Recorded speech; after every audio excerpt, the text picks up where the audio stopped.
అమ్మా, కాల్ చేసినప్పుడల్లా ఇంకేంటి ఇంకేంటి అని అడుగుతావు కదా. నసుకుతుంటే ఎప్పుడెప్పుడు ఫోన్ పెట్టేద్దామా అని చూస్తావు అని అనుకుంటావు కదా. నిజానికి చెప్పడానికి చాలానే ఉంటాయమ్మా, కానీ చెప్పాలన్న మనసే ఉండదు తెలుసా.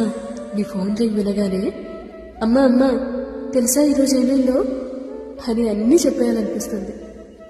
చిన్నప్పుడు దెబ్బ తగలగానే అమ్మా అని పిలిచినట్టు ఇప్పుడు కూడా ఎదురు దెబ్బ తగిలిన ప్రతిసారి అమ్మా అని మనసు తెలియకుండానే అరిచేస్తుంది.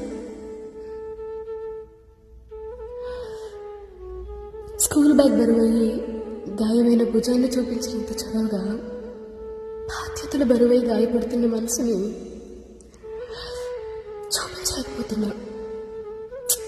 ఏం చేస్తాం, కన్నీళ్లు దర్జాగా బయటపెట్టే వయసు కాకపోయింది.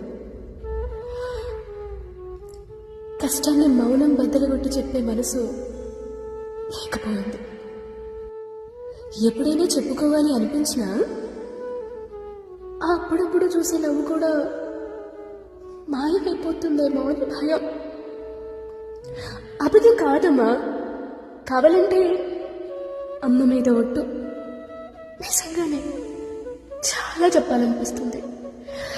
కానీ నువ్వు నన్ను మోసుకుంటూ తిరిగే వయసు నుండి నేను నిన్ను చూసుకుంటూ ఎదగాల్సిన వయసు వచ్చింది. ఎలా చెప్పు పిచ్చి అమ్మా.